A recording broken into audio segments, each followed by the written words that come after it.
Halo, Assalamualaikum warahmatullahi wabarakatuh. Selamat malam, Bapak Ibu sekalian. Selamat datang di acara kita Swadiji UMKM Business Talk. Ini sudah ada di episode 5 ya, di episode 5 di bulan apa nih? Maret ya. Bulan Maret ya. Sebentar lagi kita akan minggu depan kita sudah masuk ke bulan puasa ya. Semoga lancar semuanya ya. Oke, apa namanya? Seperti biasa, saya akan share screen dulu untuk memulai. Oke,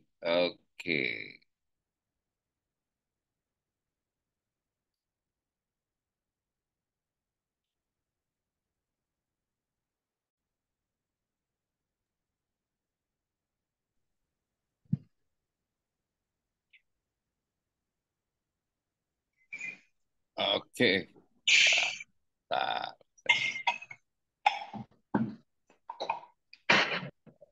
Ya, sekali lagi saya ucapkan selamat datang, selamat malam semua Bapak Ibu sekalian. Ya, selamat datang di episode 5 daripada Swadiji UMKM Business Talk ya. Yang hari ini akan berbicara mengenai mengenal lebih jauh tentang prototipe dan desain untuk UMKM pemula. Jadi ini memang buat ya mungkin disiapkannya memang untuk UMKM pemula, tapi mungkin buat teman-teman yang udah nggak pemula juga, kalau misalnya memang ada rencana untuk nambahin produk baru atau mau mungkin memperluas bisnisnya yang tadinya bisnis yang satu mau nambah lagi, misal tadi bisnis makanan kering sekarang mau nyoba ke bisnis makanan basah atau mungkin malah menyeberang ya, jadi dari bisnis makanan terus ke bisnis baju gitu ya, mungkin ini ada baiknya disimak ya, acara kali ini ya. Oke, eh, hari ini saya akan mengundang rekan saya ya yang juga sudah lama ikut dengan acara-acara kita, ikut pembelajaran atau sharing untuk teman-teman UMKM. Ini adalah Ibu Dr. Doti Wimpertiwi, SSIMM. Beliau adalah salah satu pengajar juga di BINUS University ya. Seperti komitmen kami bahwa apa namanya kita selalu mengadakan sharing series 2 kali seminggu, Swadiji UKM Connect ini. Cuma mungkin pengumuman aja ya, eh, minggu depan di bulan puasa mungkin kita akan turunin sedikit frekuensinya. Jadi sekali seminggu buat kita bisa sama-sama lebih fokus juga untuk beribadah. Nah, untuk nambah ilmunya ya seminggu sekali ya, seminggu sekali kita tetap akan ada free ya, tetap seperti biasa. Dan lagi-lagi jadi walaupun sambil berpuasa tetap nambah ilmu, tetap kita Swadiji pun berusaha untuk membantu tetap teman-teman semua untuk mengingat kembali lagi untuk fundamentalnya, referensi bisnisnya dan yang lain-lain ya. Jadi eh, ilmunya tetap, ibadahnya tetap, hanya mungkin frekuensinya yang kita biasanya 2 kali seminggu kita jadiin 1 kali seminggu biar lebih fokus saja juga ya buat ibadah dan nanti belajarnya. Dan yang terakhir, eh, sama kita selalu bekerja sama dengan narasumber yang kompeten dan nanti dari institusi, dari akademisi, nanti kita akan tetap undang walaupun seminggu sekali, tapi akan tetap yang terbaik yang kita ajak ya, untuk kita tetap nambah ilmunya ya, biar tambah ilmu terus. Oke, sebelum kita mulai seperti biasa buat yang sudah ikut dari episode 1 sampai episode 5 pasti akan denger ini. Mudah-mudahan nggak bosan, tapi ini memang tugas saya, memang saya harus selalu setiap pembukaan pasti ada ini. Jadi kami memperkenalkan diri dulu, kami Swadiji UKM Connect. Ya, ini tugas kami adalah untuk connecting UKM to the brighter future, membantu teman-teman UMKM untuk mencapai masa depan yang lebih cerah ya, dengan melalui program-program atau pelatihan atau sharing-sharing session yang kita adakan. Baik itu nanti yang free seperti ini, bahkan mungkin ada yang berbayar, untuk apa namanya mendapatkan ilmu yang lebih dalam ya. Nah, eh, perkenalkan saya pribadi, saya adalah Syahrizal Wargakusuma, biasa dipanggil Ucus. Ya, teman-teman mungkin yang udah ikut dari kemarin udah tahu nama saya Ucus, biasa dipanggil Kang Ucus ya. Makanya saya tidak terlalu taruh lagi muka saya di situ, takut bosan ya. Nanti next mungkin berapa episode lagi baru muncul lagi ya. Nah, cerita aja sedikit mengenai Swadiji UKM Connect. Kita adalah sebuah usaha yang bergerak di bidang agregator eh, para pengusaha UMKM, mempertemukan para UMKM dengan eh, institusi keuangan, dengan supplier, dengan pemerintah daerah dan yang lain-lain. Jadi tugas kita adalah membangun lingkungan bisnis yang terintegrasi ya buat teman-teman UMKM. Nah, kita ini kebetulan memang masih keluarga daripada SWA Media Network, sebuah majalah apa namanya? Ini adalah majalah ya, majalah bisnis. Kalau dilihat di sini ada contohnya. Majalah bisnis sejak tahun berapa itu? Tahun 80-an ya. Kurang lebih 40 tahun lah umur mereka ya, umur majalah SWA ini. Nah, dan juga adalah bagian daripada Suara Digital. Nah, Suara Digital ini adalah perusahaan yang eh, sebagai apa eh, transformasi digitalnya daripada Suara Media Network, ya. Dan jangan lupa kita ada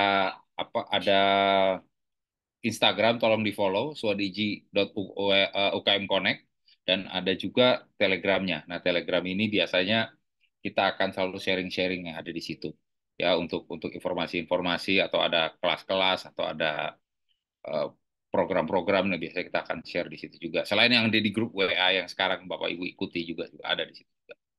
Oke, next. Seperti biasa saya selalu cerita. Nah, cuman hari ini saya akan agak sedikit sedikit ada tambahan ya. Landscape UKM Indonesia saat ini. UKM tulang punggung daripada perekonomian di Indonesia. Karena memang kontribusinya terhadap perekonomian negara dan penyediaan lapangan kerja itu besar ya. Contoh eh, 8,5 triliun, 60% dari Indonesian PDB, apa namanya pendapatan domestik bruto itu datang dari UMKM. Dan 116 juta ya, 116 juta itu 97% dari Indonesian workers itu datangnya dari UMKM. Jadi penyerapan tenaga kerjanya juga tinggi. Dan kriterianya menurut Kemenkop UKM ya tetap didominasi memang saat ini dengan teman-teman yang di mikro ya. Karena ada mikro, small, medium, big gitu ya. Ini untuk UMKM itu ada tingkatannya.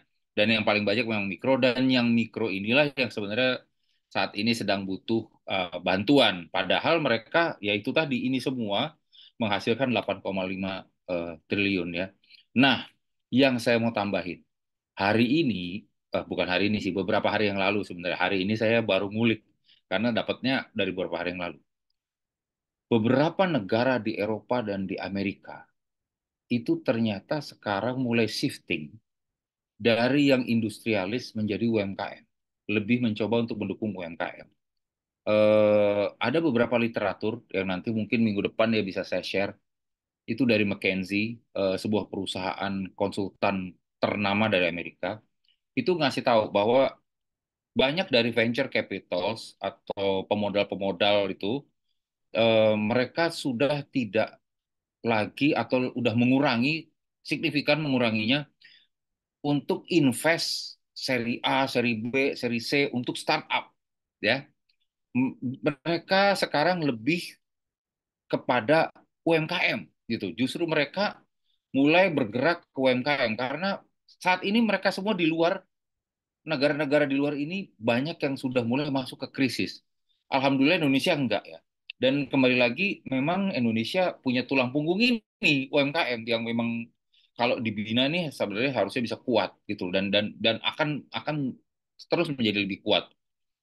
Nah, bahkan di Amerika pun saat ini sudah mulai justru mereka mencoba untuk mengembangkan UKM-nya dan saya baru hari ini saya kulik sebenarnya berita ini sudah saya terima hampir seminggu yang lalu. Cuma baru hari ini tuh saya betul-betul saya mau cari tahu sebenarnya apa sih permasalahannya, kenapa sih seperti itu gitu loh. Oh ternyata ya memang industri yang bisa bertahan saat ini dimanapun berada itu ya UMKM.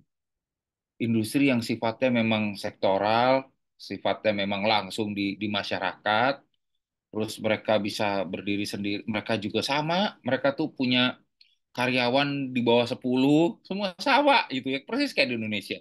Cuman mungkin di sana kalau yang saya lihat pemerintahnya benar-benar dorong. Jadi ada perkembangan mulai dari apa namanya? Mulai dari mikro menuju ke menengah ya, dari mikro menuju oh enggak, no, no. Mikro menuju ke kecil. Kan apa namanya UMKM gitu ya. Dari mikro itu ke kecil itu didukung sama pemerintahnya. Jadi ada venture, apa bukan venture, apa ada dana ininya permodalannya tuh dari pemerintah gitu loh. Dari pemerintah memang ngebantu mereka melalui program-program dan segala macamnya. Tapi kembali lagi itu adalah bagian daripada pengembangan. Sama di Indonesia kan begitu. Mereka juga mulai masuk di situ, mulai serius. Jadi pemerintahnya ngedukung itu. Nah, permasalahan yang dihadapi oleh UMKM Indonesia dan sebenarnya yang ini makanya saya juga baru baru baru ngulik hari ini baru tahu bahwa sama mereka juga punya permasalahan akses terhadap modal dan pendanaan. Jadi masalah masalah apa namanya mereka pun juga punya masalah yang sama untuk akses terhadap pendanaan. Oleh karena itu di luar sana mulai investor-investor venture-venture capital yang biasa ngebanjirin uang buat startup itu mulai beralih untuk membanjirin apa mulai untuk berinvestasi di apa UMKM ya. Nah, ini good news-nya bahwa kita sudah berada di track yang benar sih sebenarnya. Ya. Keterampilan manajemen sama, mereka juga perlu belajar keterampilan manajemen. Ini McKinsey yang ngomong. Jadi bukan saya. Jadi saya baru ngomong ini sekarang. Sebenarnya saya baru ternyata apa yang saya sampaikan itu sudah memang mereka di sana baru mau mulai gitu loh, baru mau mulai untuk melakukan itu gitu. Jadi memang keterampilan manajemen dan bisnis ini 30% ya kalau di Indonesia itu memang kekurangan eh, pelatihan yang intensif ya, keterampilan manajemen dan bisnis karena memang kebanyakan bisnisnya itu kalau nggak turun-temurun karena situasi ya, karena memang baru dipecat atau baru pensiun atau istri pendapatan suami kurang, jadi hingga harus harus udah nambah lagi beban ekonomi sehingga dia harus nyari akal gimana caranya untuk meningkatkan pendapatan baru gitu loh. Yes. Terus akses pasar dan pemasaran. Jadi untuk ilmunya, untuk mendapatkan keterampilannya, untuk teknologi dalam digital seperti apa. Ini juga di sana juga mungkin di sana yang lebih ya di bagian ini. Karena mereka sudah lebih melek digital ya untuk orang-orang di luar sana. Ya ini yang membuat mereka lebih lebih cepat bergerak karena pengetahuan, akses mereka ke pasar, akses mereka di digital, akses mereka menggunakan strategi-strategi digital mereka sudah lebih biasa daripada kita. Dan yang terakhir, regulasi dan birokrasi ini memang di kita yang bermasalah. Kalau di sana sih regulasi nggak bermasalah, tapi memang tetap ada apa namanya birokrasinya, cuma tidak seperti kayak kita yang mungkin kadang-kadang ada perubahan peraturan suka kaget-kaget berubah atau ada apapun itu ya yang kita perlu bantu akhirnya di situ. Oleh karena itu, layanan kita, keberadaan daripada Swadiji UKM Connect ini adalah pertama membantu untuk mencoba mencari akses cepat dan mudah ke sumber daya keuangan ya, sumber daya moneter. Baik itu perbankan, baik itu apa namanya multi finance company, financial technology atau mungkin bahkan ke apa venture capital ya kita coba untuk ke sana akses ke sana. Cuma memang untuk mendapatkan itu tentunya tidak apa ada apa ada persyaratannya yang perlu diikuti. Terus jaringan bisnis ya, jaringan bisnis kita buka peluang teman-teman yang berada di komunitas kita ini ya, Swadiji UKM Connect di ekosistem kita untuk bisa berkolaborasi nanti dengan banyak pemasok, pelaku usaha lain, karena kita sifatnya akan kolaborasi satu sama lain, saling saling membantu ya, kurang lebih begitu. Terus jaringan perizinan, jadi kita bantu kalau memang masih ada yang belum paham tentang izin apa yang harus saya butuhkan kalau misalnya saya ingin melaksanakan bisnis seperti ini.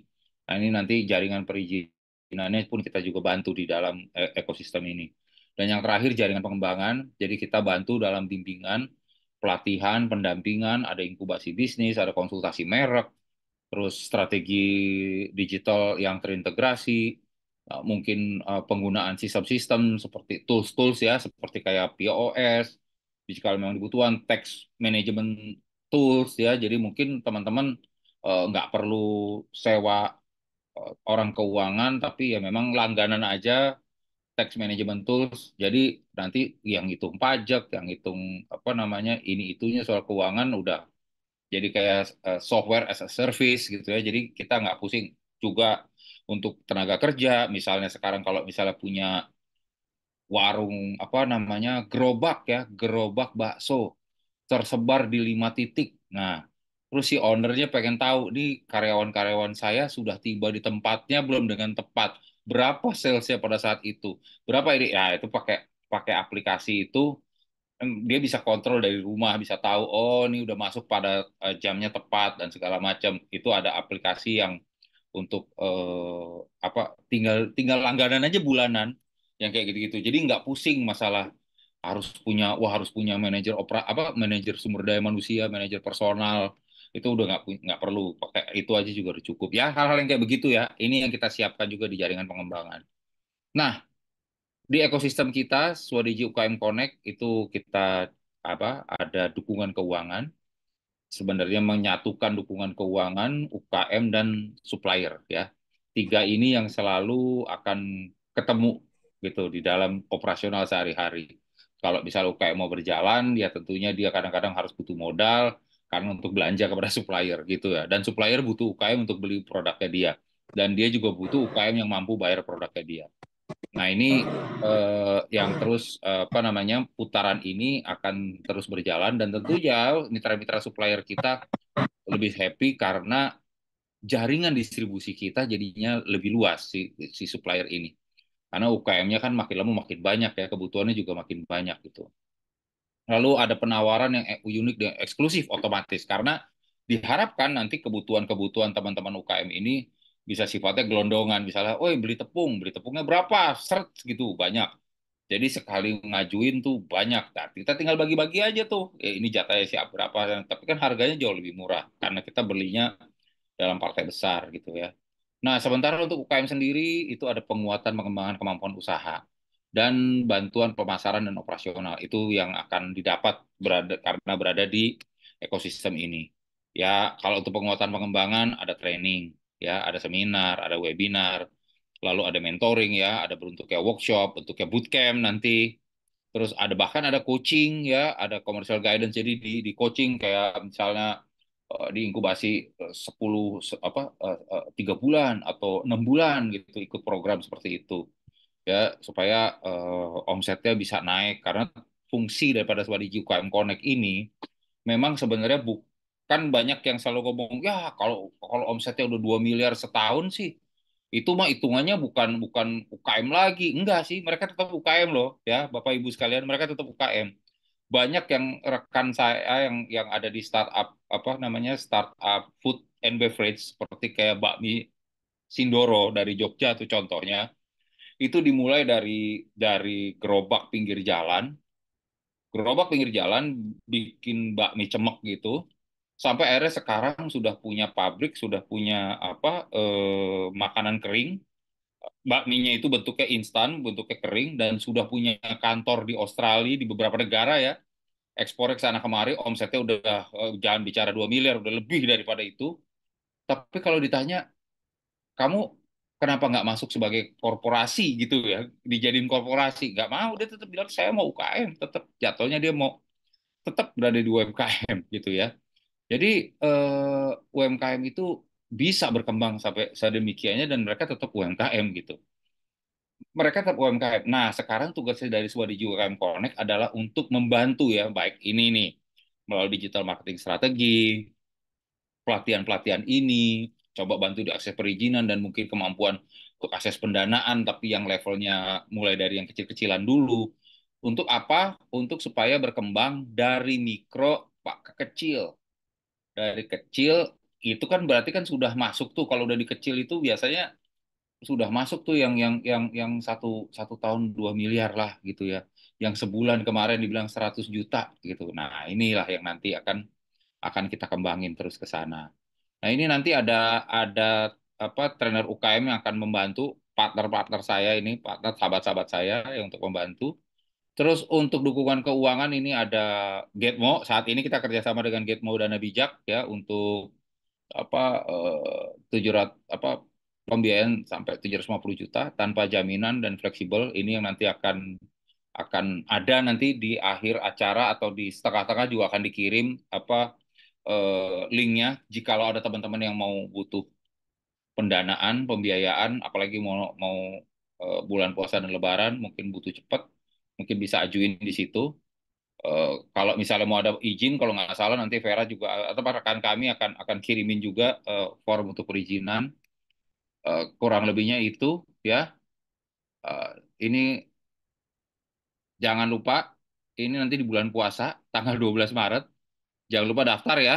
Kan kita akan ada eh, apa sharing dengan Mbak Indriana SEMM ini dari BINUS juga. Ini ahlinya untuk bicara masalah F&B apa bisnis F&B untuk UMKM. Jadi nanti kita akan bicara mengenai cara mudah mengenali pesaing di bisnis F&B untuk UKM. Itu tanggal 12 Maret, jamnya siang ya. Kali ini jamnya siang karena ini udah bulan puasa nih. Seharusnya ya sudah bulan puasa nih. Jadi jam 14 sampai 16 ya. Jam 14 sampai jam 16. Jadi buat ibu-ibu yang masih mau nyiapin bukaan masih bisa. Terus abis apa namanya ya masih ada lah dari 14 sampai 16 masih bisa lah untuk belajar-belajar gitu.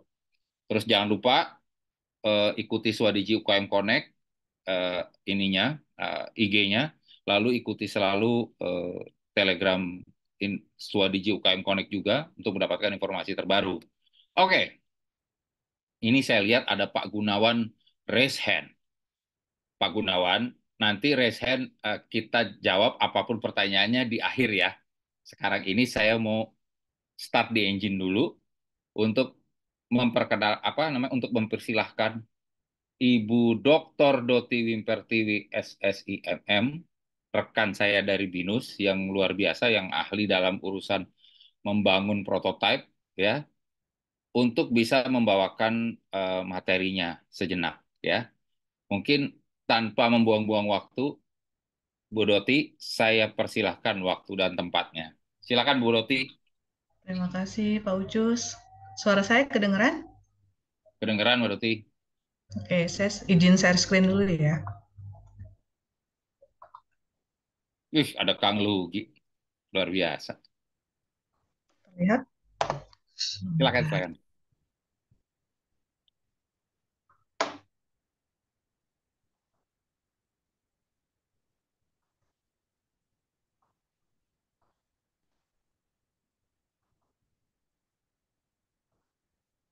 Oke, selamat malam semuanya. Assalamualaikum warahmatullahi wabarakatuh. Terima kasih atas kesempatannya Pak Ucus. Tadi sudah diperkenalkan ya. Sangat senang ya, sangat bangga, sangat bahagia juga bisa dipercaya gitu ya sama Swadiji oleh Pak Ucus dan rekan-rekan di Swadiji untuk ikut sharing ya. Di sini saya lebih banyak sharing dan bahagia bisa ketemu dengan rekan-rekan UMKM semua di sini. Oke, tanpa berlama-lama, mungkin tadi saya ingin memperkenalkan terlebih dahulu ya. Tadi sudah diperkenalkan, sebenarnya mungkin nama saya Doti Pertiwi. Ya, tadi sudah dibilang bahwa saya sehari-harinya aktivitasnya adalah mengajar kayak dosen gitu ya, dan juga ikut juga coach dalam kegiatan-kegiatan yang seperti ini ya, dalam sharing-sharing seperti itu untuk UMKM juga. gitu ya. Ya tadi juga sudah dibilang, nanti kalau misalnya ada pertanyaan silahkan mungkin diketik terlebih dahulu, nanti mungkin di akhir akan ada sesi tanya jawab khusus ya. Oke, tambah lagi. Saya di hari ini, kali ini akan membawakan mengenal lebih jauh tentang prototipe dan desain untuk pemula. Jadi sebenarnya materi ini adalah materi yang mudah gitu ya, maksudnya susah nggak susah juga ya mungkin beberapa dari Anda dari Bapak Ibu yang ada di sini mungkin sudah pernah membuatnya, tapi di sini saya akan tinjau dari beberapa pengertian-pengertiannya, dari contoh-contoh kasus juga, eh, dari tahapan-tahapannya untuk membuat prototipe ini. Oke, saya mulai. Di sini yang akan saya sampaikan di dalam penjelasan saya nanti akan ada mengenai pengertian prototipe atau prototipe uh, itu sendiri, lalu bagaimana, apakah manfaatnya dari kita membuat prototipe itu. Lalu di sini akan saya ceritakan tentang atau jelaskan mengenai jenis-jenis prototipe. Mungkin Bapak Ibu sudah mengenal, ada beberapa yang sudah dikenal atau mungkin juga ada yang baru diketahui seperti itu yang bisa menjadikan penuangan ide nanti produk dari usaha Bapak Ibu. Lalu di sini akan saya jelaskan juga mengenai produk minimum yang layak, gitu ya. Kemudian mendesain prototipe itu sendiri.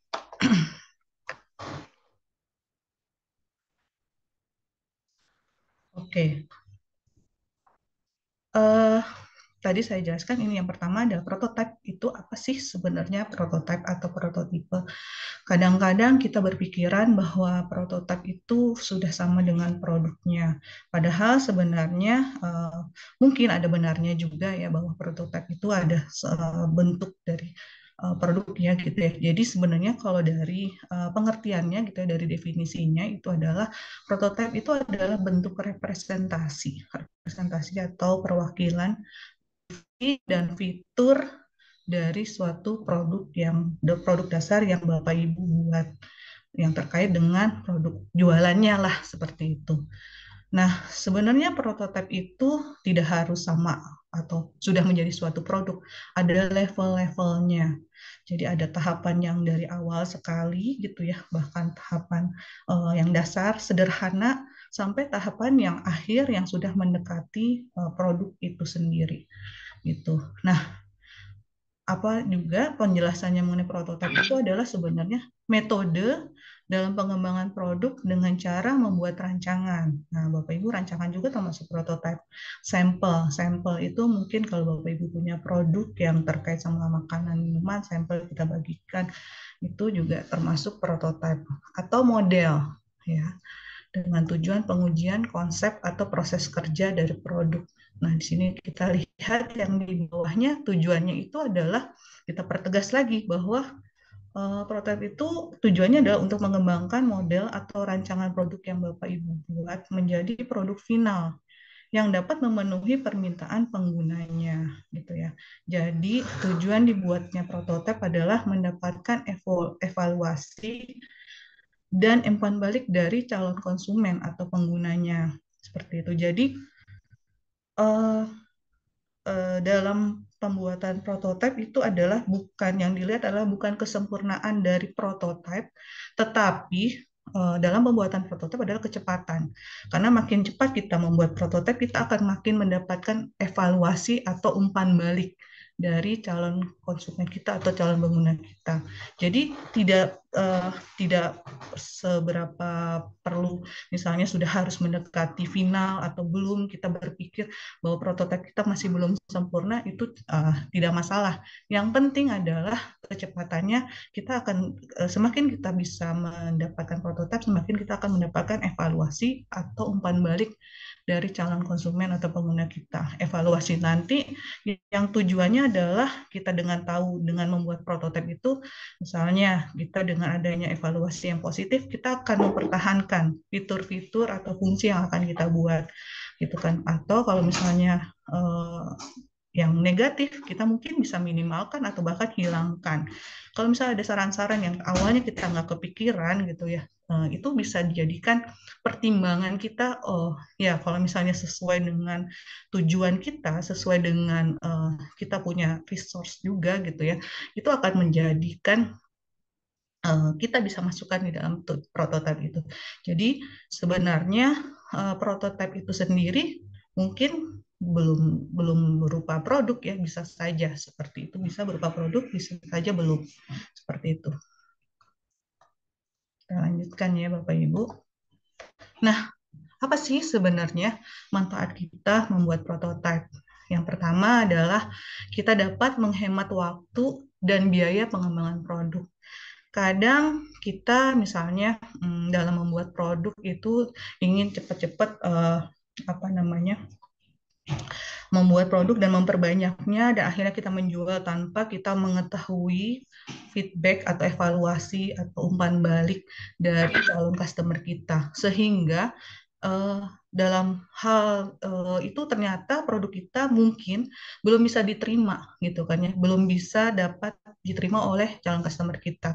Nah, tentunya produk-produk yang kita sudah buat itu kan sudah memakan banyak biaya, itu kan waktu pembuatannya juga. Kita sampai akhirnya kalau dengan adanya prototipe kita bisa menghemat itu semua, karena pada setiap level kita buat prototipe kita bisa akan cepat mendapatkan umpan balik yang berguna untuk pengembangan berikutnya. Jadi prototipe ini bukan berarti ketika kita sudah membuat prototipe udah misalnya dapat komentar negatif udah selesai itu aja, tapi enggak, kita akan terus beriterasi. Iterasi itu mengulang ya Bapak Ibu. Kita akan beriterasi dan akhirnya sampai mendapatkan suatu yang kita rasa oh iya ini udah klik nih, udah oke, udah oke, ini ada kan produk yang kita buat.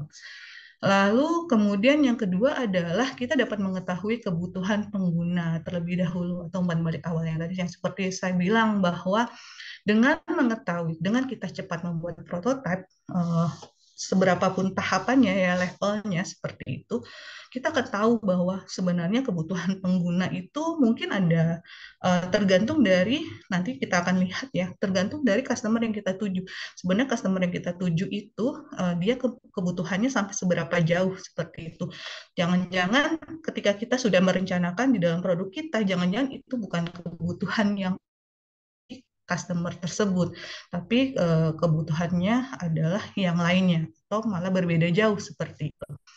Nah, selanjutnya adalah untuk manfaat yang berikutnya adalah identifikasi masalah untuk pemilik usaha dan di dalam tim. Jadi, seperti ini. Prototipe itu berguna juga kita bisa sebagai mencari apa ya, mencari kelebihan dan kekurangannya untuk dijadikan diskusi di dalam tim tersebut. Di dalam tim misalnya Bapak Ibu punya tim produksinya berbeda misalnya seperti itu, atau misal Bapak Ibu sendiri bisa melihat dalam prosesnya gitu kan, sebenarnya apa saja sih yang kelebihan dan kekurangannya gitu kan. Nah, itu bisa apa ya, bahan untuk pengembangan berikutnya. Nah, yang ini seperti itu. Cuan akhirnya manfaatnya menjadi cuan mengembangkan produknya. Nah, selain untuk internal, yang terakhir bahwa ketika Bapak Ibu menjelaskan misalnya atau ingin mempresentasi, misalnya Bapak Ibu ingin memperluas atau ingin menambah koneksi kemana, itu dapat menjadikan bahan presentasi, membantu memberikan pemahaman yang jelas seperti itu. Mohon maaf, internet saya apakah aman? Suara saya masih oke? Okay? Oke kok Mbak, masih oke. Oke, okay. Soalnya tadi unstable tulisannya, tapi masih oke okay, ya. Ya, Masih sih saya Mas. lanjut. Terima kasih Pak Ucus. Oke, saya lanjut.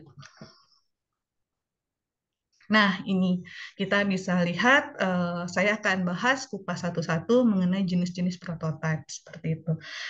Di gambar paling kiri yang pertama adalah mengenai prototipe kertas gitu ya, seperti yang dilihat gitu ya. Kadang-kadang kita merasa bahwa gambaran aja gitu itu bukan prototipe. Sebenarnya kita menggambar, bikin sketsa dengan tangan, ya dengan si pensil atau bolpen itu sebenarnya itu juga merupakan prototipe, tapi prototipe awal yang dinamakan prototipe kertas. Jadi di sini prototipe kertas ini dicetak atau digambar tangan untuk mensimulasikannya. Jadi maksudnya kita dapat menampilkan misalnya yang kita inginkan seperti apa ya, mungkin coretan-coretan kasar dulu ya, ya itu ini termasuk dalam level awal ya untuk prototipe itu sendiri gitu kan. Yang jadi prototipe di pertama ini Bapak Ibu jangan khawatir, maksudnya saya nggak jago gambar gitu, ya nggak apa-apa gitu kan. Ini kan hanya sekadar sketsa atau rancangan kasar ya gitu ya untuk membuat gambaran produk yang Bapak Ibu akan buat. Jadi nanti ketika misalnya ini ini akan ada tahapan berikutnya gitu ya, Bapak Ibu bisa membuat prototipe lebih lanjut lagi seperti itu. Nah, oke, kita lanjut di sini yang kedua, di gambar kedua yang tengah adalah disebutnya prototipe sederhana atau mungkin low fidelity prototype ya gitu ya. Saya terjemahan bebas ya mungkin ya sebagai prototipe sederhana ya. Jadi di sini merupakan representasi yang sederhana. Jadi Bapak Ibu bisa membuat tampilan prototipe Bapak Ibu, menuangkan ide yang ada dalam pikiran itu menggunakan kertas juga atau alat desain yang lain yang untuk menjadi dasar produk. Tapi bedanya dengan prototipe kertas itu kan kalau prototipe kertas gambarnya hanya dua dimensi ya. Kalau mau misalnya prototipe sederhana itu adalah ya kita bisa buat apa ya tiga dimensi berdasarkan kebutuhan produk yang mau kita lihat itu yang mau kita buat. Jadi kita bisa gambarkan, kita nggak perlu alat-alat yang mewah gitu kan untuk sekadar kayak menggambarkan konsep. Misalnya di sini kita mau buat interior dari kafe yang mau kita buat gitu kan ya misalnya, atau luarannya gimana gitu kan ya, layout misalnya seperti itu bisa kita pakai prototipe alat-alat sederhana yang ada di sekitar kita aja seperti itu, kertas dan mungkin kertas kalau misalnya bisa berdiri ya mungkin itu bisa, atau misalnya bahannya agak kaku misalnya seperti karton itu bisa digunakan. Nah ini untuk yang prototipe sederhana. Selanjutnya di gambaran yang ketiga adalah uh, prototipe akhir. Nah, yang di sini ya high fidelity yang ini ya. Ini saya gambaran ini hanya ingin menunjukkan bedanya ya kalau ketika misalnya masih low fidelity dan high fidelity atau prototipe akhir.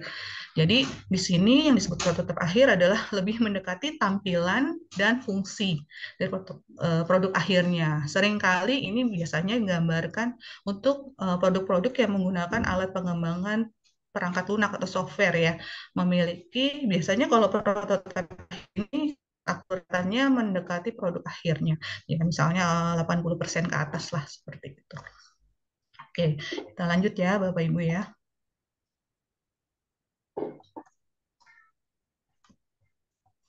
Oke. Nah, berikutnya adalah prototipe digital. Di sini prototipe digital adalah menggunakan software-software atau aplikasi yang memang tersedia yang terkait dengan bidangnya. Misalnya untuk memberikan pengalaman yang lebih realistis. Misalnya ada aplikasi yang untuk arsitektur, misalnya aplikasi yang untuk menggambarkan desain, gitu. Aplikasi yang misalnya untuk membuat website atau mobile app seperti itu yang membantu memberikan pengalaman yang lebih realistis gitu. Jadi prototipe digital ini ya mungkin lebih canggih ya, tapi pengalaman memang butuh suatu effort ya, kita harus belajar dan untuk mempelajarinya, atau orang-orang tertentu yang mungkin kita bisa hire untuk membuat prototipe ini seperti itu. Jadi memang kalau misalnya memang bidangnya itu ya ini bisa digunakan untuk prototipe digital. Ya, prototipe yang lain adalah prototipe fungsional. Fungsional itu jadi lebih kayak menggambarkan, kita tahu menunjukkan pada fungsinya ya sesuai dengan namanya ya, menunjukkan pada fungsionalitas dalam memberikan interaksi yang lebih realistis dan mendalam. Ini mohon maaf ini typo kurang dalam penulisan kata-katanya seperti itu. Jadi ketika kita misalnya membuat prototipe itu kita tahu ini dari masing-masing produk yang kita buat itu fungsinya masing-masing seperti itu. Oke. Nah, Dalam pembuatan prototipe itu ada yang disebutnya atau pembuatan produk adalah produk minimum yang layak atau kalau misalnya dalam bahasa Inggrisnya biasanya kita kenal minimum viable product ya gitu ya. Apa sih sebenarnya produk minimum yang layak atau minimum viable product tersebut gitu ya. Jadi merupakan versi dari produk baru dengan fitur yang sangat sederhana tetapi mampu memberikan hasil maksimum tentang secara mudah. Jadi dengan pengetahuan kita mengenai konsumen gitu ya, eh, dengan membuat kita berdasarkan membuat pengetahuan yang ada, kita bisa membuat produk-produk itu. Nanti akan apa ada langkah-langkahnya yang di sebelah kirinya kita bisa lihat. Nah, tujuannya adalah membantu seorang wirausaha untuk proses belajar mengenai konsumen. Jadi sehingga kalau kita misalnya tahu kebutuhan dari konsumennya, tentunya pengembangan produk akan lebih mudah bagi kita. Jadi tidak hanya kita buat produk yang sesuai mau kita gitu kan ya, tapi produk tersebut bisa membuat apa sesuai dengan apa yang dimauin oleh konsumen gitu ya.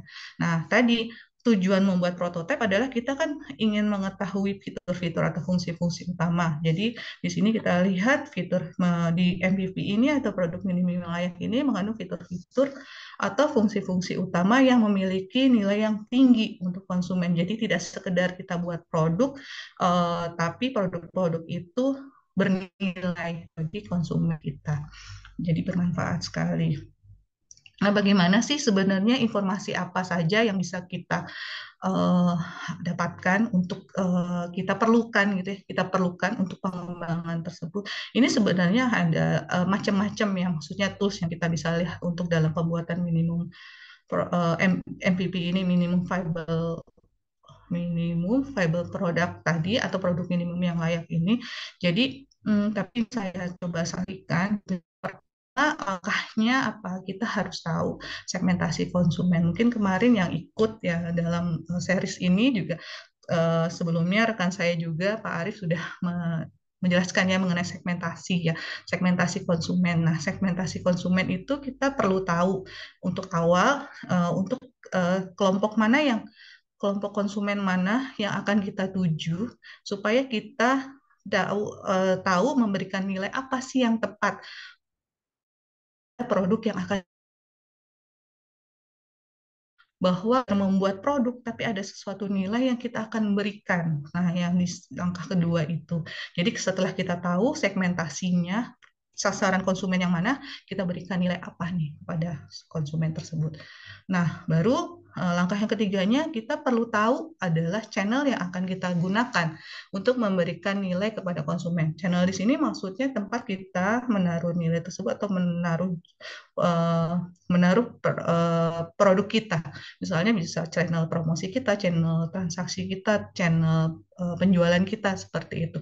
Misalnya kita menggunakan sosial media atau misalnya kita menggunakan website atau kita misalnya masih menggunakan cara yang tradisional atau konvensional, ya silakan saja. Bukan berarti pada saat ini kita sudah memasuki apa ya udah memasuki revolusi digital ya, tahapan sudah semuanya menggunakan digital, bukan berarti kita cara-cara yang konvensional, yang tradisional itu kita tinggalkan. Mungkin itu akan berguna kepada beberapa konsumen yang memang sasaran kita gitu ya, memang segmentasi yang kita tuju seperti itu. Jadi silakan saja mungkin kita akan menggunakan channel-channel yang kita anggap tepat seperti itu.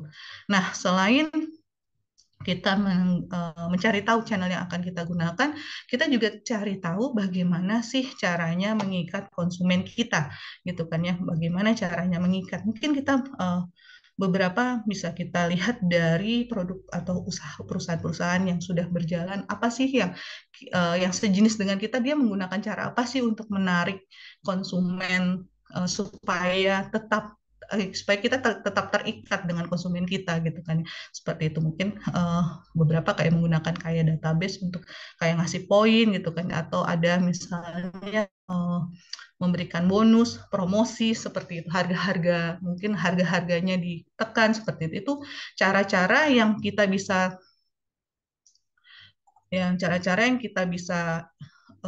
tiru mungkin dan modifikasi sesuai kebutuhan untuk yang produk kita sendiri.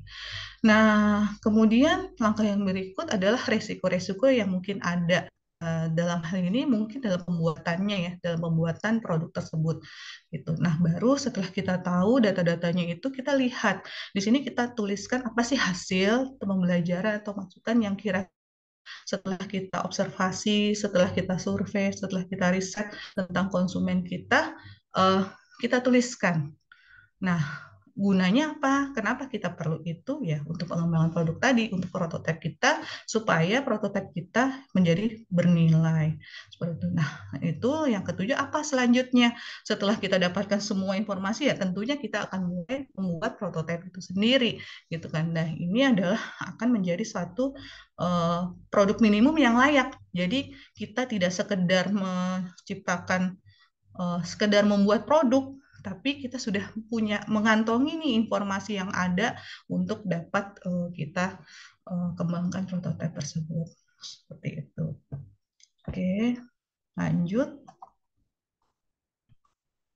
Nah, di sini dalam membuat prototipe akan ada tahapan-tahapan untuk mendesain konsep produk dan prototipe.